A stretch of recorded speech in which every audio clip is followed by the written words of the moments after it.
Kalaboso ang isang lalaking drug suspect ng Taguig PNP matapos mahulian ng mahigit 100,000 pisong halaga ng shabu sa isinagawang buy-bust operation sa Western Bicutan, Taguig City.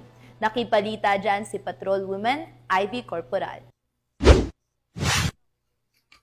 Arestado ang isang bagong tukoy na drug suspect sa buy-bust operation ng mga tauhan ng Taguig City Police Station sa Barangay Western Bicutan, Taguig City.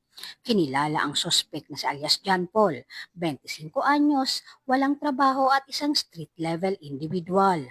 Nakuha mula sa kanya ang 2 sachet ng hinihinalang shabu na may bigat na 27 gramo at tinatiyang halagang 183,600 pesos. Kasama ang buy-bust money at isang camel-labeled cigarette box. Inihahanda na rin ang kasong paglabag sa Section 5 at 11, Article 2 ng Republic Act 9165 o mas kilala bilang Comprehensive Dangerous Drug Act of 2002 laban sa suspect na isasampa sa Taguig City Prosecutor's Office.